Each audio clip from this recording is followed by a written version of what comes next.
അസ്സലാമു അലൈക്കും വറഹ്മത്തുള്ളാഹി വബറകാതുഹു. പീസ് റേഡിയോ ആരോഗ്യ ചിന്തയിലേക്ക് സ്വാഗതം. ഞാൻ ഡോക്ടർ മുഹമ്മദ് അസ്ലാം. നമ്മളിന്ന് സംസാരിക്കുന്നത് കൊളസ്ട്രോളുകൾ പല വിധത്തിലുണ്ട്. ചിലപ്പോൾ നല്ല കൊളസ്ട്രോൾ, ചീത്ത കൊളസ്ട്രോൾ എന്നുള്ളതൊക്കെ നിങ്ങൾ കേട്ടിട്ടുണ്ടാവും. അതിൽ നല്ല കൊളസ്ട്രോൾ നമ്മുടെ ശരീരത്തിന് നല്ല രീതിയിൽ തന്നെ, കൊളസ്ട്രോൾ എന്ന് പറഞ്ഞാൽ ഏറ്റവും നമുക്ക് വേണ്ടപ്പെട്ട ഒരു ഭക്ഷണത്തിൽ ഉണ്ടാകുന്ന ഒരു ഘടകമാണ്. അപ്പോൾ ഈ കൊളസ്ട്രോളിലെ നല്ല കൊളസ്ട്രോൾ കൂട്ടാൻ വേണ്ടിയിട്ട് നമ്മൾ ശ്രദ്ധിക്കേണ്ട ഭക്ഷണങ്ങൾ എന്തൊക്കെയാണ്, എന്തൊക്കെ കാര്യങ്ങളാണ് നല്ല കൊളസ്ട്രോൾ നമ്മുടെ ശരീരത്തിൽ നിലനിർത്താൻ നമ്മൾ ശ്രദ്ധിക്കേണ്ടത് എന്നുള്ളതാണ് ഇന്നത്തെ പീസ് റേഡിയോ ആരോഗ്യ ചിന്തയിൽ നമ്മൾ സംസാരിക്കുന്നത്. അതിലേറ്റവും പ്രധാനമായിട്ടുള്ള ഒരു ഭക്ഷണമാണ് ഒമേഗ-3 ഫാറ്റി ആസിഡ്. പലപ്പോഴും എല്ലാവരും കേട്ടിട്ടുണ്ടാവും. അപ്പോൾ എന്തൊക്കെയാണ് ഈ ഒമേഗ-3 ഫാറ്റി ആസിഡ് അടങ്ങിയ ഭക്ഷണങ്ങൾ ഏതൊക്കെയാണ് എന്നുള്ളത് നമുക്ക് നോക്കാം. ഏറ്റവും പ്രധാനമായിട്ടുള്ള ഒരു ഭക്ഷണമാണ് നമ്മൾ സ്ഥിരമായിട്ട് കഴിക്കുന്ന, നമ്മുടെ നാട്ടിലൊക്കെ വളരെ സുലഭമായി ലഭിക്കുന്ന മത്തി എന്ന് പറയുന്ന ഭക്ഷണം. മത്തി, അതുപോലെ അയല, അതുപോലെ ചൂര, ചാള, ട്യൂണ പോലെയുള്ള മത്സ്യങ്ങളിൽ ധാരാളം ഒമേഗ-3 ഫാറ്റി ആസിഡ് അടങ്ങിയിട്ടുണ്ട്. ഇനി മത്സ്യമല്ലാതെ പിന്നെ എന്തുണ്ട് എന്ന് ചോദിച്ചാൽ അണ്ടിപ്പരിപ്പ് പോലെയുള്ള പരിപ്പ് വർഗ്ഗങ്ങൾ, അതുപോലെ ബദാം, വാൾനട്ട്, നിലക്കടല, അതുപോലെ കാഷ്യൂ ഐറ്റംസിലൊക്കെ നമുക്ക് സാധാരണ വളരെയധികം നല്ല കൊളസ്ട്രോളിൻ്റെ അഥവാ HDL എന്ന് പറയുന്ന ഹൈ ഡെൻസിറ്റി ലിപ്പോ പ്രോട്ടീൻ അടങ്ങിയിട്ടുണ്ട് എന്നുള്ളത് നമുക്ക് കാണാൻ കഴിയും. അതോടൊപ്പം തന്നെ പിന്നെ ഉള്ള ഒന്നാണ് ഫ്ലാക്സ് സീഡുകൾ, അതുമായിട്ട് അടങ്ങിയ എണ്ണകൾ. ഏറ്റവും പ്രധാനമായിട്ടുള്ള ഒന്നാണ് ഒലീവ് ഓയിൽ എന്ന് പറയുന്നത്.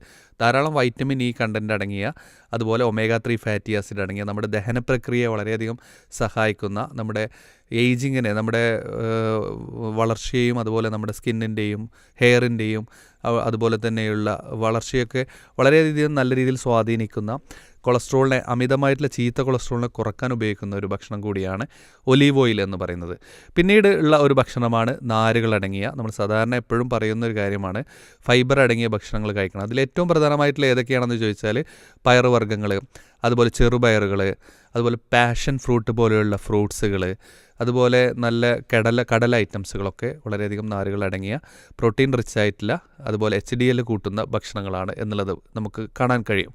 ഇനി നമ്മൾ അതോടൊപ്പം തന്നെ ഇത്തരം നല്ല ഫുഡുകൾ കഴിക്കുന്നതോടൊപ്പം തന്നെ HDL കൂട്ടാൻ വേണ്ടിയിട്ട് ഇത്തരം കാര്യങ്ങൾ ശ്രദ്ധിക്കുന്നതോടൊപ്പം തന്നെ HDL കുറയാതിരിക്കാൻ, അതുപോലെ തന്നെ ലോ ഡെൻസിറ്റി ലിപ്പോ പ്രോട്ടീൻ, അതുപോലെ ട്രൈഗ്ലിസറൈഡ്, ഈ കൊളസ്ട്രോളുകളൊക്കെ ചീത്ത കൊളസ്ട്രോളുകളാണ്.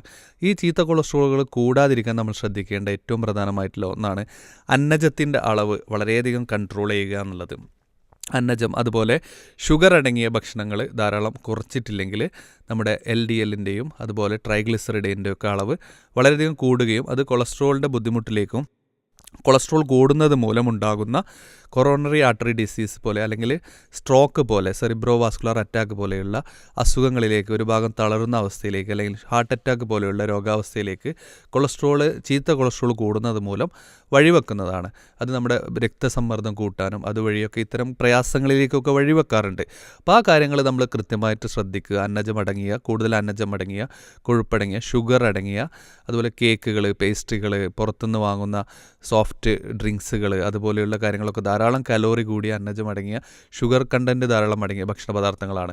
പിന്നീട് അതോടൊപ്പം തന്നെ പൂരിത കൊഴുപ്പുകൾ അടങ്ങിയ റെഡ് മീറ്റുകൾ, അതുപോലെ നമ്മുടെ പാം ഓയിലുകളൊക്കെ വളരെയധികം, അതുപോലെ ബേക്കറി ഉൽപ്പന്നങ്ങൾ, അതുപോലെ നെയ്യ് നിറച്ച ഭക്ഷണങ്ങളൊക്കെ ഇത്തരം പൂരിത കൊഴുപ്പുകൾ അടങ്ങിയതും അത് ചീത്ത കൊളസ്ട്രോളിൻ്റെ അളവ് കൂട്ടുന്നതും നല്ല കൊളസ്ട്രോളിൻ്റെ അളവ് കുറക്കുന്നതുമായിട്ടുള്ള സാഹചര്യങ്ങളുണ്ടാക്കും. അത് നമ്മൾ കൃത്യമായിട്ട് ഒഴിവാക്കുകയും അതോടൊപ്പം തന്നെ ഇത്തരം LDLനെയും ടോട്ടൽ കൊളസ്ട്രോളിനെയും കുറക്കാൻ വേണ്ടിയിട്ട് വ്യായാമങ്ങളും ശീലമാക്കുന്നതോടൊപ്പം ഇത്തരം ഭക്ഷണങ്ങളോട് ശ്രദ്ധിച്ചു കഴിഞ്ഞാൽ ഇതിൻ്റെ കോംപ്ലിക്കേഷനിലും ഇതിൻ്റെ ബുദ്ധിമുട്ടിലേക്കും നമുക്ക് പോകുന്നത് ഒരു പരിധിവരെ നമ്മുടെ ശരീരത്തെ തടയാൻ നമുക്ക് സാധിക്കും എന്നുള്ളതാണ് ഇന്നത്തെ പീസ് റേഡിയോ ആരോഗ്യ ചിന്തയിൽ നിങ്ങളുമായി പങ്കുവച്ചത്. ഞാൻ ഡോക്ടർ മുഹമ്മദ് അസ്ലാം. നന്ദി. അസ്സലാമു അലൈക്കും വറഹ്മത്തുള്ളാഹി വബറകാതുഹു.